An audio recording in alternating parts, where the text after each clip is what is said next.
continuamos con un tema que como sociedad, como padres y por supuesto como niños y adultos en formación, porque la formación del ser humano no termina nunca, quise y quiero pedirle a la doctora que nos diga qué hacer, porque a veces yo sí veo que muchos padres o muchos ciudadanos lo hacen inconsciente y de repente cuando dice stop, entonces dice, oye, sí, voy a reflexionar.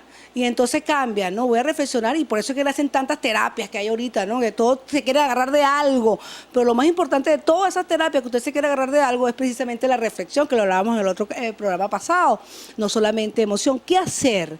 Lo que tú decías cuando estábamos de publicidad. ¿Qué hacer con cuando recibo tanta información? Y yo siempre lo he dicho, yo infoxica. Yo tengo 4 años que yo no veo programas de opinión, ni del uno ni del otro. Los empecé a ver ahorita para responsablemente votar. Ojo, pero es terrible lo que nos mandan así, horroroso. Y también veo programas del extranjero que a veces hay valores que no son latinoamericanos y son como el bullying, pues, o sea, no. Aquí está un ejemplo, pues el bullying. Claro, es que es una condición muy humana. Si tú te das cuenta, nosotros, tú lo dijiste algo muy importante, que vemos como que tenemos una cantidad de valores por un lado y lo decimos y queremos tener un hijo solidario, etcétera, pero terminamos haciendo otras cosas o termina ocurriendo otra cosa.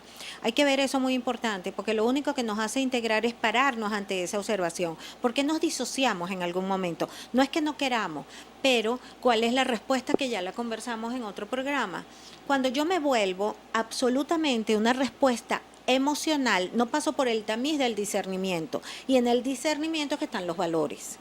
Cuando yo soy un niño, soy un adolescente, estoy formando mi discernimiento. Entonces, ¿qué pasa con el bullying? ¿Qué pasa con lo que es agresión, que está en formación? Que yo respondo en base a una emoción. Si la emoción es rabia, discriminación, tengo algo por dentro, yo te lo cobro, me siento mal, incluso por espejo, entonces yo me siento disminuido, también te puedo agredir porque estoy disminuido para defenderme. Nosotros no estamos viendo cómo están moviéndose esas emociones, pero tampoco estamos contribuyendo ciertamente a que se forme un proceso de discernimiento, que creo que es el gran problema. Si yo me voy por una emoción, me apego a algo que me están diciendo sin discernirlo, soy un seguidor emocional y no me doy cuenta de que yo puedo discernir, epa, ya va. ¿Y qué me va a ayudar a discernir? Valores, lo que me permita reflexionar, pero sobre todo lo que me permita saber que me mantiene en equilibrio, que yo quiero salud, que yo quiero bienestar. Si yo no lo tengo como niño, el adulto debe ser el promotor. Ya va, vamos a ver qué está ocurriendo, vamos a pensar, vamos a buscar una solución, vamos en lugar de discriminar al otro niño o de decir qué está ocurriendo o de ir directamente a... Usted recomienda la comunicación entre ese padre y ese hijo, que aunque uno esté muy en muchas actividades, de esa escuela, porque hay muchas escuelas que se están haciendo los locos, decían las estadísticas. O sea, se hace necesario hacer organizaciones dentro de las escuelas, leía, anti-bullying, anti-violencia, para involucrarnos a todos. Sí, claro, porque la situación no es hablar sobre eso, es hacer. Entonces, si nosotros no buscamos unir a estas personas, a todos los involucrados, si no buscamos dar información, crear el discernimiento, introducir los valores accionándolos, entonces no va a ser. O sea, se va a quedar solamente como una moda, como usted lo decía antes. Seguimos hablando sobre... La base que a otro le ocurre, por eso también decía los últimos informes que leí, todo el mundo habla en base a que mi hija no o mi hijo no, sino que otro ocurre, porque es que es importante esa relación de la trilogía, ¿no? El agresor, el que recibe la agresión y el testigo que se calla. Y el testigo que se calla. Fíjate que yo pienso que desde el punto de vista ahorita estamos creando esa situación donde los testigos se callan y no pueden pararse un momentico, epa, esto no es justo. Ahí sale el valor de la justicia. Entonces, si el valor de la justicia de alguna manera lo estamos llevando y nosotros como adultos no lo estamos proponiendo de una manera sana, porque no es justo, me parece justo que te agredan. ¿Por qué? Porque no digo esa palabra. Me parece justo que te agredan, pero te acompaño, lo digo, me quedo callado, no digo nada, no reclamo. Mira qué está pasando. Si se ha estudiado que las personas que logran entre los testigos crear la sensación de valor, de solidaridad, de el apoyo intragrupal, entonces se aísla al que quiere seguir haciendo bullying, porque la mayoría aísla al que está de bullying, lo aísla, no lo agrede, lo pone a pensar, lo pone y no hace el efecto tan fuerte, tan duro sobre la persona que estaba siendo acosada. ¿Por qué? Porque nos sentimos solidarios y más fuertes, porque agregamos el valor de que en mutua compañía necesitamos hacer redes de apoyo, se llaman redes de apoyo, donde nosotros vamos a crear situaciones donde no te voy a dejar solo, y te dejo solo por miedo, por consecuencia, porque yo también puedo identificarme como alguien que en algún momento puede ser agredido o va a ser excluido. Entonces fíjate que es complejo, pero es complejo. Una base importante es sentir que hay apoyo. Apoyo de toda la organización donde ese muchacho se desenvuelve, la institución, los padres, la sociedad. Desde los testigos, que son los muchachos, desde empezar a disminuir aquel valor que se ha convertido en un antivalor, sí, de que soy el chismoso, de que esto no, las cosas hay que ponerle punto final, las cosas hay que tratar e intentar, más que tratar, hay que hacer que se resuelvan. Pero hay que trabajar mucho la autoestima de estos testigos, en cuanto al miedo también de ellos vivir lo que están viendo, que se está de esa exclusión.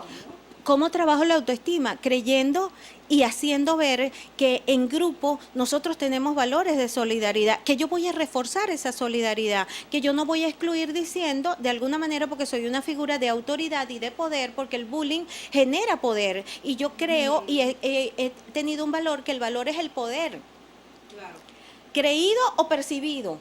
Entonces yo tengo que buscarlo. Si es por acción, lo acciono, lo coacciono, hostigo y obtengo poder, un poder negativo, un líder negativo.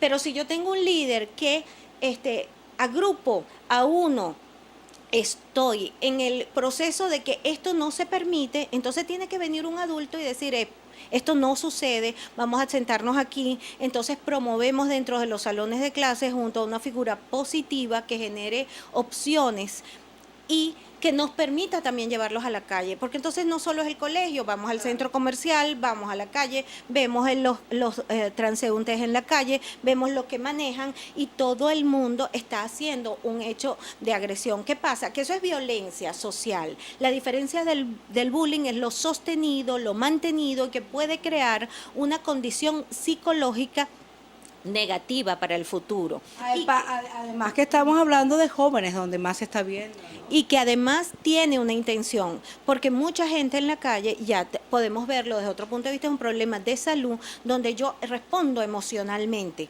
solamente respondo emocionalmente y me voy olvidando de que yo puedo tener mejores maneras de contactarme conmigo mismo, de tener una mejor respuesta. Pero recordemos que bullying dentro de estas etapas es mucho más costoso en términos en autoestima, porque es donde nos estamos formando. ¿Qué adulto va a ser que se forma en un medio donde el poder, la verticalidad, ¿ok? Donde yo tengo poder y tú estás siempre sumiso? ¿Qué está pasando con esto? Donde hablamos de que todos somos iguales, pero el poder se impone en base a coacción y desde los niños. Sí, y también adultos, porque otro fenómeno que está ocurriendo, aquí se ve poco y sin embargo pues se ve, que es que el bullying no solamente está en las escuelas, también está en las universidades, claro, en las relaciones de poder, que a mí a veces autoridades que pisan a estudiantes o a profesores, y profesores que van como multiplicando ese bullying, ¿no? Es terrible. Es que te das cuenta que si el adulto de alguna manera fue sometido a bullying o de alguna manera se fue formando para tener ese tipo de conducta, cuando tiene una posición de poder, por eso estamos hablando desde los maestros. Entonces el maestro, y no se da cuenta, tú lo dijiste, a veces inconsciente, solo que es una manera de reaccionar porque no activo otra. Entonces tengo relaciones, profesores, el profesor tiene poder sobre un alumno. y muchos de nosotros hemos oído con dolor, con reflexión, que no, bueno, es que este muchacho no me gusta porque tal vez es protestatario, porque esto, y yo le pongo una mala nota. El caso que usted me contaba que tuvo alguna vez en su vida, porque el bullying está del año 1980, ese caso que también lo escuché y he escuchado muchos casos leídos, ojo, leídos, donde a veces invitan a los niños a un sitio y entonces después se burlan o no lo aceptan. Se ha leído mucho. No, increíble, es que son casos de consultas reales, donde en niñas ocurre mucho y sobre todo ahorita que no lo habíamos tocado, donde el bullying incluso es por acoso de discriminación física. Estás fea, Sí. estás gorda, estás horrible, tienes lentes y a veces sucede con niñas muy lindas bajo la percepción de nosotros y sin embargo se sienten agredidas y acosadas. ¿Qué pasa con eso? Que hemos tenido intentos de suicidio, lamentablemente que los veíamos era solo fuera del país y hemos tenido intentos de suicidio porque el momento de vergüenza, de dolor es tan grande de invitarla a un centro comercial y después todos burlarse de ella porque creíste que de verdad te habíamos aceptado. No, eso es terrible. Eso de pobre chica de verdad. Y lo más importante, que ya por cuestiones de tiempo no podemos continuar con este tema, pero siempre vamos a hablar un poquito de ese tema, vamos a ser parte de la solución y no parte de la preocupación, sino de la ocupación. El ciberbullying.